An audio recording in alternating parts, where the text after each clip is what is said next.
everyone, I'm Captain Logan. And I am Jayson. And today we're going to tell you how we're feeling about Pokemon Detective Pikachu. Jayson, we opened this video and you were doing this. You just really hate this movie? Just right away, he's like, not feeling it. This is awful.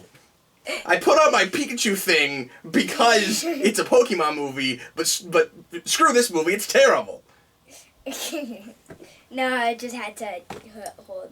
Oh, I just have to take it. That's why if you're just holding the sign up, you kind of have to flip it, because otherwise you're immediately making a statement of some kind. So anyway, Pokemon Detective Pikachu. Originally I thought this movie was going to just be called Detective Pikachu. They put Pokemon on top of the title, which after seeing the movie now, I'm going to say was a really good, smart move, and I wish the trailers had kind of emphasized the Pokemon part of that title a little bit more. That's why everyone calls it the Lost World Jurassic Park. Yeah, exactly. And it really felt like when we first got the trailers for this movie, it was going to be kind of maybe a major departure from Pokemon, maybe just a kind of like watered down or kind of not a real faithful sort of thing to try to appeal to as many people as possible. And there certainly is obviously a lot of business strategy here in the somewhat counterintuitive move to make it a detective story, to make it Detective Pikachu.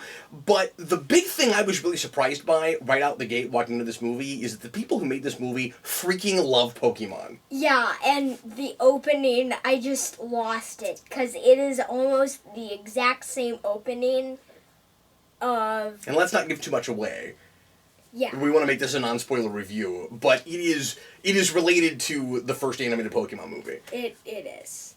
And it's actually kind of a direct sequel to that movie.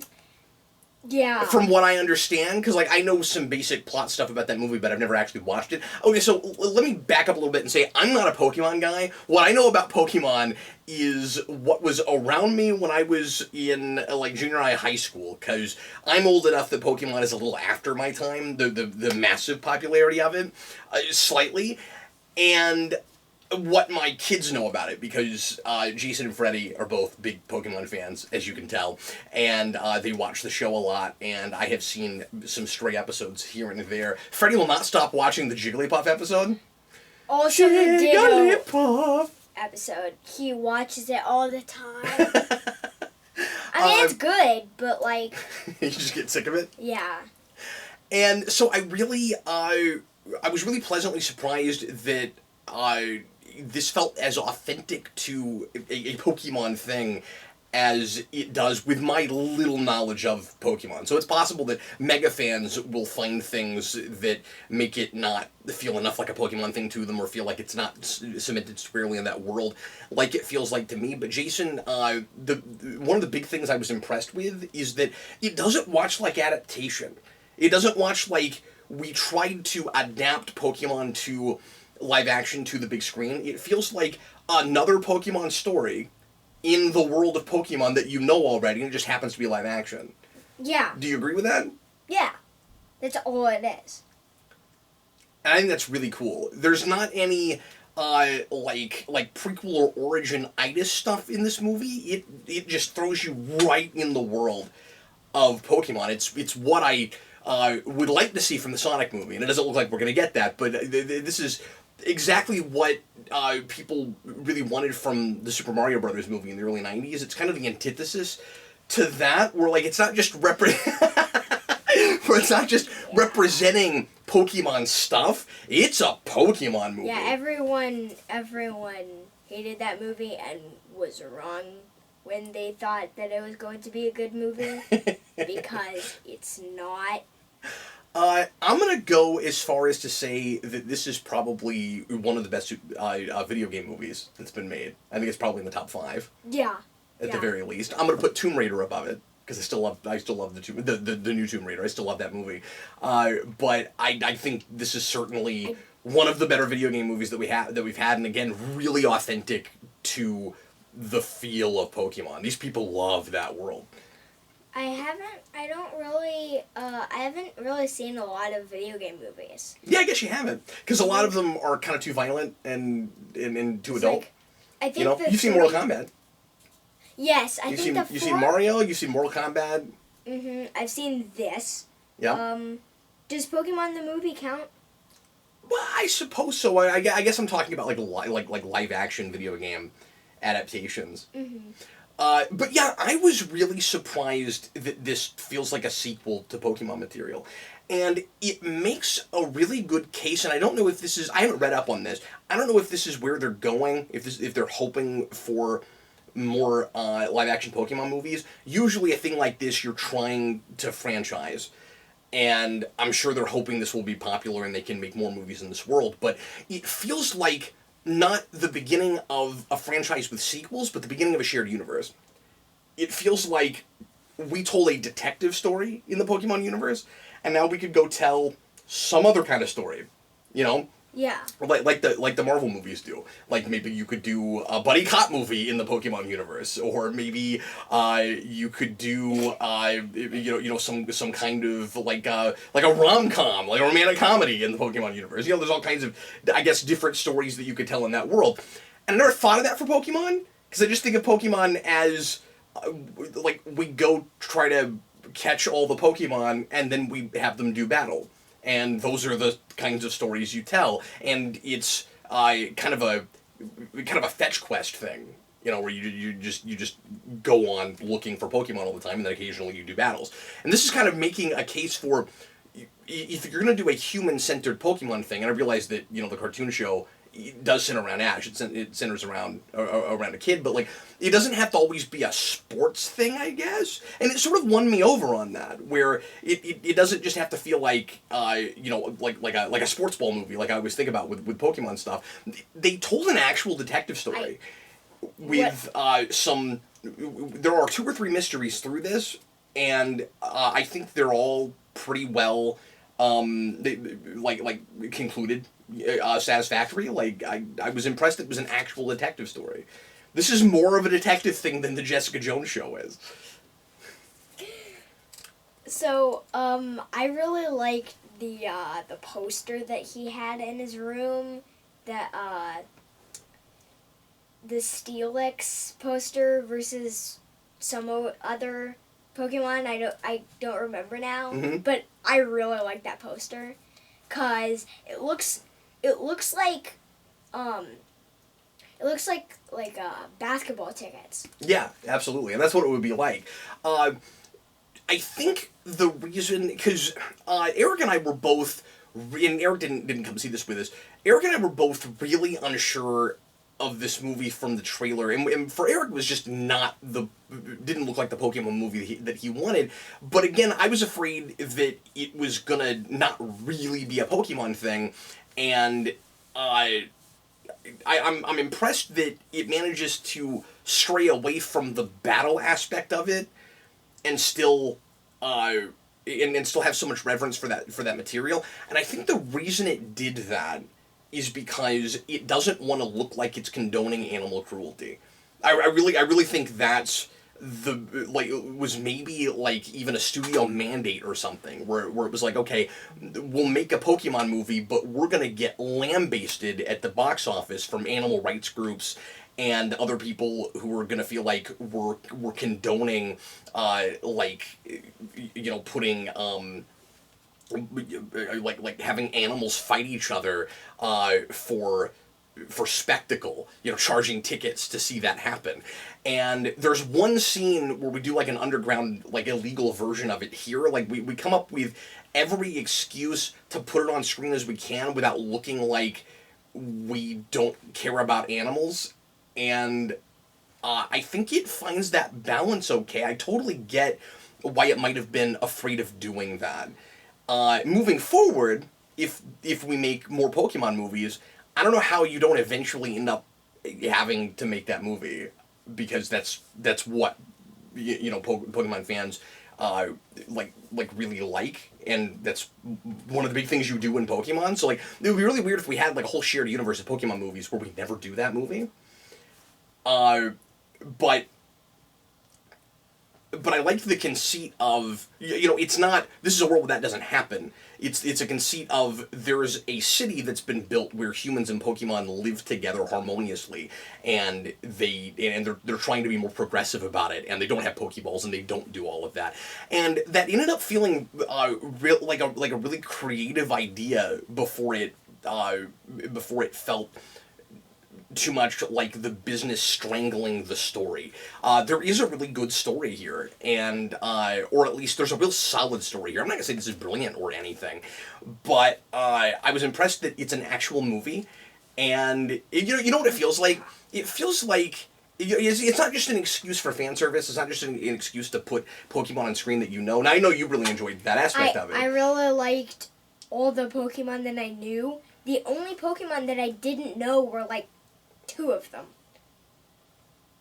Because you know your stuff and you watch and play a lot of Pokemon. Yeah. Were you did you find yourself liking the main guy, Justice Smith's character, who he's the son of a cop who has allegedly died, and his partner was Detective Pikachu, and he and Detective Pikachu have to investigate his death. That's the main the main premise of this. Did you like him? I mean, like, I like that character. I don't really like that actor. Oh, really? I surprisingly liked him. And I really didn't like him in Jurassic House. And I was like, oh no, I'm gonna have to watch this kid from Jurassic House for an entire movie. I thought he carried it really well. He did. I thought well, you just said you didn't like him. Well, I liked the character, but you didn't care for the actor. But see, I'm saying I think he was really good. I think he carried the film really well. I thought Justin Smith had a lot of heart and knew how to find the balance between playing a cartoon character and bringing a little bit of like real dramatic pathos to it.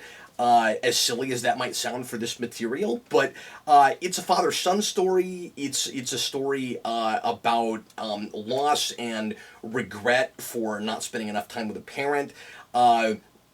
He has a paralleling story with another character in the film who is an antagonist, and there's a real tight, solid story there, and some of it is a little predictable. I will say that the big mystery, the answer to the big mystery throughout the whole thing, I called half an hour into the movie. And we can't talk about what it is, but I looked over to you and I was like, this is what's going to happen. Yeah. And there was one thing at the beginning of the third act that made me think I might have been wrong about it. And then right at the end, it turned out I was right. And the answer to that big mystery makes the premise work. Because I'm on pins and needles through most of this movie going like, I don't know how I feel about this whole like talking Pikachu thing, and how and about how this kid is the only one that can hear him, and there's a plot device for making that work that I'm still not entirely sure why that works. I get part of it, but I don't get all of it, and we're not going to talk spoilers here, so we can't talk about that. I don't really get that either. I don't really get why the device that makes it so that he can understand the Pikachu it actually causes that to happen. But the thing that but the big revelation about all of that ultimately does come together and is really well seated, and I was really impressed with that. I should also say that Ryan Reynolds does not take over the movie like I thought he would, and in fact, Detective Pikachu himself is almost more in the background than I expected him to be. I mean, he's there, he's an important character, but it's not his movie. It is absolutely Justice Smith's movie. Yeah, and I really like with the Pokeball. I guess I should say by the end it is kind of theirs together, but I mean, like, Justice Smith is absolutely our in. And he's our sympathetic protagonist, and Detective Pikachu is the comic relief. And there are a few lines here and there where I feel like Ryan Reynolds' one-liners and ad-libs, and I'm assuming because it's so much his sensibilities, and it is like if Deadpool was Pikachu in places. Not all the way through, but... So I'm assuming there's a lot of ad-libs, but there are places where some of those lines are a little bit intrusive and don't really feel like they're in this world. Like, there's a line about climate change that I thought was really funny, but I wasn't sure if it fit in this world. as opposed to our world. Because from the trailers, I thought this looked like a slightly heightened real world that had Pokemon in it. And we are squarely in the Pokemon world. They bring up the Kanto region. Yeah. Apparently, never mind, I think that's a spoiler. Yeah, it's kind of difficult to decide Yeah. what you can bring up and whatnot. Is it major, or? Not really. Go ahead. There's a Home Alone joke in there. Oh, is there? Yeah. I missed it. Yeah. Are you positive it was a Home Alone joke? Yeah. Yeah. There's not a bunch of, like, pop culture references or anything, but there's certain, like, bits of lingo and references and things, again, not pop culture references, but just things where I'm like, that feels too real worldy. It doesn't quite mesh in this world. There's also only a couple of lines that I thought were going a little bit too far for a kid's thing, or that were a little bit too in the realm of potty humor or whatever. But for the most part, it does not hit those places very often at all. And the couple of times that I noticed it, it was pretty tame. This is very much a family movie, and it watches like the kind of family movies we don't make anymore, which was one of the best things about it. Where it just has that like it's got a lot of heart, but it doesn't get too sappy, which I also really appreciated. I really expected the answer to getting through adversity is love or something. I really expected somebody to just come right out and start throwing out platitudes and stuff at the end, and that never happens. Like, it is a way more character-driven piece than I expected it to be. Yeah. And especially being a Pokemon thing, because Pokemon does that stuff. Yeah. I really like the design of the Pokeball. I think that they handled that really well, 'cause at first I thought that if they brought the Pokeball, I'm like, it's just gonna be a hunk of cheap plastic, right? And then you get that, and it's like entirely made of steel. And I'm just, that looks awesome. Yeah, really good production values in this movie for all the practical stuff. I think some of the CG stuff is, and Jason, now I'm just imagining you like saving up a bunch of money to buy like a replica of that Pokeball. Because you're right, like, we've never had a real life Pokeball that looks that good. Yeah. It's usually just a hunk of cheap plastic. Or it's animated, so... So if it's animated, yeah. If it's animated, it just looks like that. How did you feel about what the Pokemon themselves looked like in relation to the humans? Like, did you feel like it was well integrated and you were always buying that it was really on screen, or were there places where you were like, ooh, that doesn't really look like it's really there? I mean,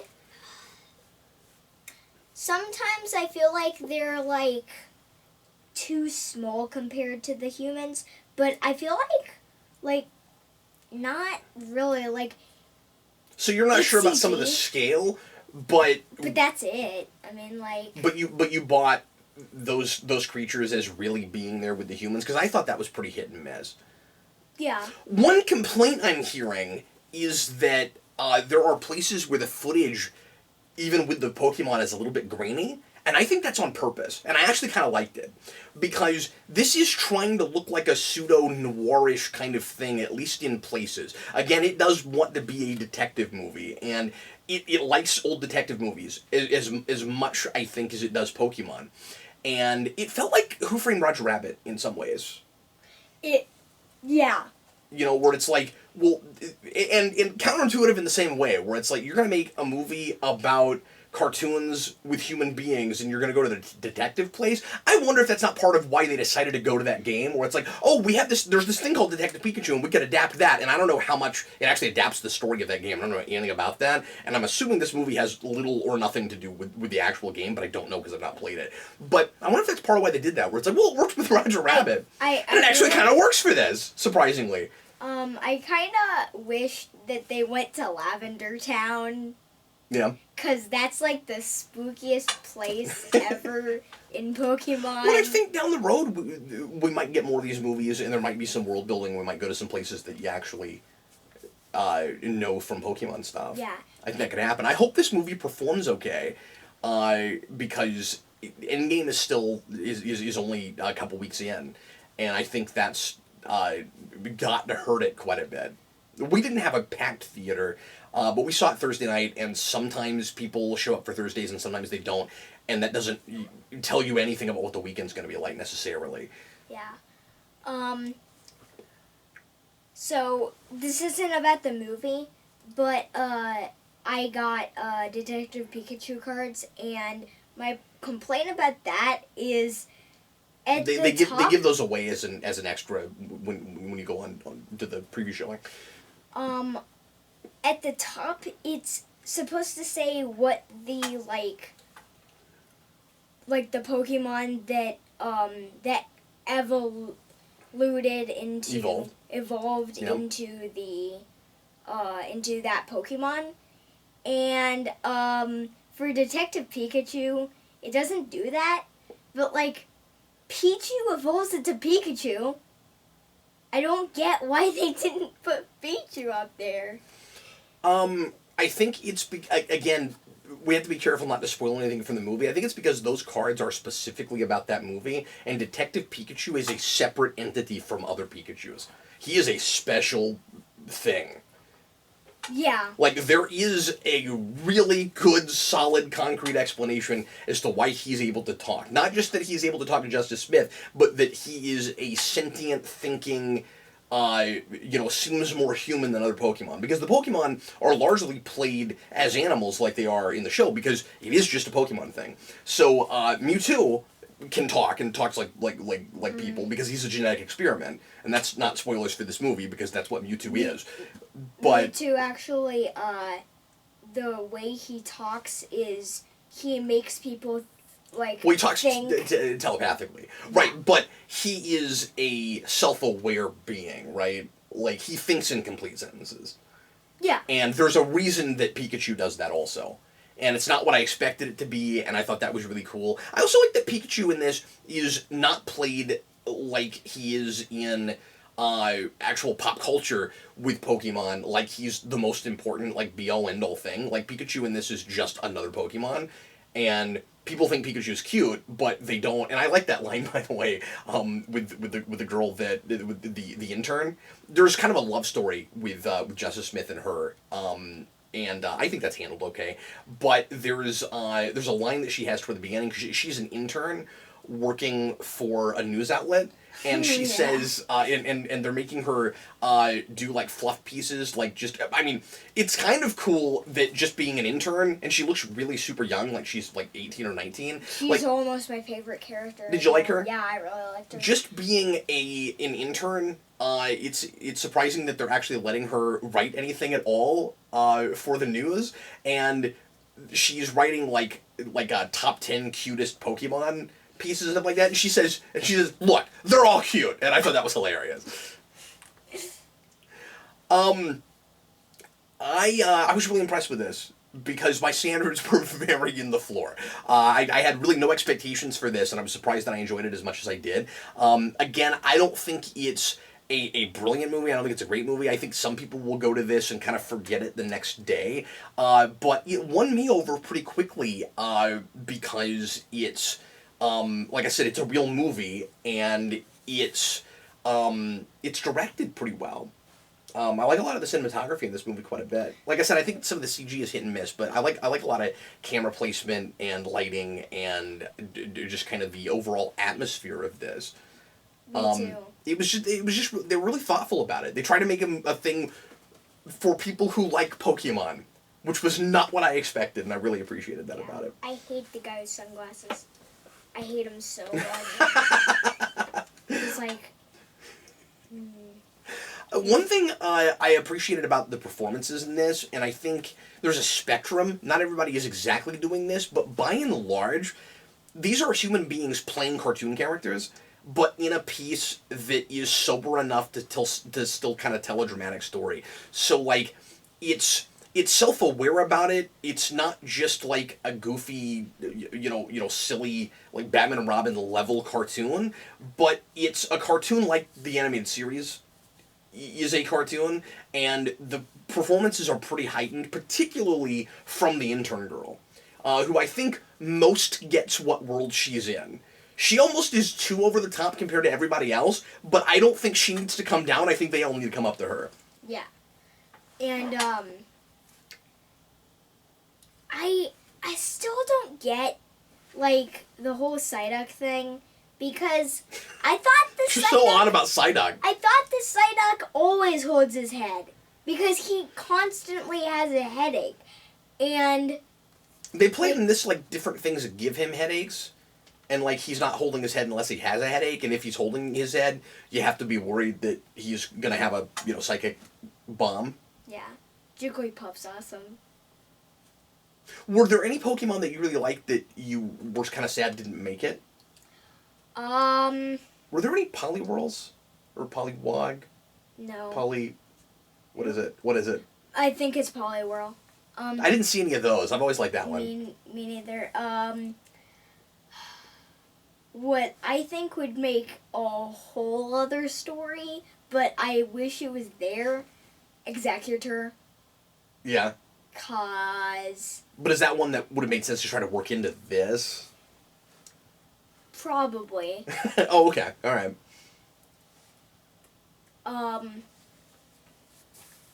Like, Executor is a walking tree, and so I think it would... Oh, yeah, no, you could have done that. And, like, he has, like, psychic powers. He can make people, like, do stuff. Like, he can make people, like, hypnotized or whatever. And that's why I always liked him. It seems like there's a lot of Pokemon that do precisely that. Or have psychic powers of some kind. I really liked living in this world where humans and Pokemon are trying to like get along harmoniously, where you have every person in that city has their own Pokemon, kind of like a pet, but they call them a Pokemon partner. And just seeing a status quo where everybody has to, in the city, deal with all of these Pokemon's powers, I thought was really fun. Also, Mimikyu didn't get in. And he is actually one of my favorite Pokemon. I feel like that would have had to be like a major plot point. That's one of those that I don't know that you could have just put in like a cameo role or had him play a major part in one scene but not in the rest of the film. Like, I feel like if you're doing a Pikachu thing, Mimikyu would have to be like like part of the main antagonist plot or something. Yeah. You know? I'm not sure how you do that, like, and Mewtwo. You're right. Maybe they can do it if they get a sequel. I really hope they do, and I'm surprised I'm saying that. Again, hopefully this isn't giving too much away, but I really appreciated the lack of sequel bait in this. This is a standalone film through and through. They can do more movies in this universe because it just feels like the Pokemon universe. It feels like a universe that we've already told a bunch of stories in. They never go to a Pokemon Center. And they don't even think about it. No, because that's not the story we're telling. I mean, there wouldn't be one in the city, so it doesn't really make sense to have that.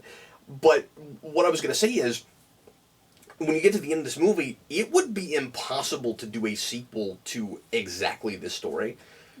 Yeah. You could do something with some of the characters in this. Like, I guess Justice Smith could have a sequel, maybe, but the way this ends, you could not do squarely a Detective Pikachu 2. It would have to be something else, which I really appreciated about it. Detective Psyduck. That would be hilarious. That would be awful. I wouldn't want it to... See, this is what we do sometimes in Hollywood, where something will hit so big that we'll be trying to find like the specific elements that made it so popular, and we have to move those forward. Sort of like Bruce Almighty spun off Evan Almighty, and the Almighty word in the title makes no sense because he's not God, he's Noah, but we still call it Evan Almighty. I don't know if you know about that. You've seen Bruce Almighty. Yeah, but I haven't seen Evan Almighty. That's what this would be. It's not good, but that's what this would be like. It would be like if you just, people love this movie, we better keep putting detective in every title. We gotta do, we gotta do Detective Jigglypuff. You know, we gotta Detective Clefairy. We gotta do Detective Mr. Mime. Mr. Detective Mime. Mr. Detective Mr. Mime. Detective Mime. I like the Mr. Mime scene. That cracked me up. I thought it was really funny. I don't really get how, like... So, his powers, like, I get how they work, but I don't get how, like, he doesn't think of a door in the first place. He just thinks of a wall, and then they find a door. They say it's a door, and then they're able to, like, find the handle and open it. I don't get how minor spoilers for this scene, but I want to ask you about this. Do you know anything about Mr. Mime and how he works? Is that what his powers are? Is he able to make invisible things? Yes, because... So he's miming, but all the things he's making are real. In the show, he does that. But but it's not invisible walls in the show. Okay. He makes, like, crystal clear walls or whatever. Oh, okay. So let me ask you this question. When other people are interacting with Mr. Mime, can they, again, minor spoilers for the scene, can they also create things that would impact Mr. Mime? Because that's what happens in this. Like, No, I mean human beings. Because we do that in this, and I like the how kind of, like, innovative Justice Smith's character is in that scene. But, like, and by the way, I should say that throughout the movie we give him plenty to do, and he's resourceful, and he progresses the story by coming up with ideas and executing them. Like, the story doesn't happen to him, and he's not just, strung along by Detective Pikachu or gets to places because the script says he does. Like, he's a real protagonist that is proactive and moves the story forward and does stuff. But anyway, so I liked what he did in that scene, but I wasn't sure if you could do that with Mr. Mime. Yeah, He just pretends like things are there and then they're there for Mr. Mime and no one else. I think for, like, the other people, they just think that Mr. Mime, like, got a door there and then they're right. I think that's how that happened. Okay, that's weird. But I don't get how they found the handle because they didn't search the entire wall. I am curious to know how massive Pokemon fans feel about this movie, because being a very, very I wouldn't even call myself a fan of Pokemon, having casually consumed a tiny fraction of Pokemon stuff, this felt like a really, really faithful love letter to Pokemon stuff, using a really counterintuitive direction and premise, and totally making it work for me. I'd love to know if other Pokemon fans feel that way. Yeah. I guess you felt that way. Yeah. I mean, you seemed to really enjoy it. I really liked it. Your brother loved it? Yes. Freddy's 4, he loved it. Mm-hmm. I need to make another video with him. I only made one. Yeah, you should do that. And without giving away what it is, you lost it at the end credits. Yeah. There's not an after credit scene or anything, but just the way the credits are handled, Jayson got excited. Yeah, I did. Those were some of the better end credits I've seen in a while. They're really good. They're not as great as the end credits of Like a movie too? Oh, Spider-Verse, yeah. But I was just thinking of other comedies in this vein, and I thought you were gonna say Lego Movie 2 because of the whole the song about how the credits are the best part. Yeah, I really like that. But I meant just like the whole Just the aesthetic of it? Yeah. Anything else that you wanted to bring up as a Pokemon fan? Just ways things were handled, or stuff that you were really excited to see? Because of this movie, I kind of want to figure out if the game is any good. Yeah. Because, like, I don't know if it's based on the game or, I don't either. Like, if they just, oh, there's a game called Detective Pikachu, so let's make this movie called Detective Pikachu. So I'm assuming that's mostly what it is, but I don't know. Me neither. I don't know if the story is at all connected to that. But anyway. Well, folks, thanks a lot for watching. Sure appreciate it. Jayson, let's flip our signs. I'm certainly feeling it. I really enjoyed this a lot. Yeah. And we'll watch it again. I mean, it was a fun time. Yeah. I want my mom to watch it. Oh, she'll love it. Yeah. Yeah. Yeah, we weren't able to bring my wife, but she watches Pokemon with kids all the time, and I think she'll like it a lot too. Yeah. Well, folks, thanks again for watching. We sure appreciate it, and we'll see you again with more videos very shortly here on Geekvolution. I am Captain Logan. And I am Jayson / Later, folks. Pika, Pika.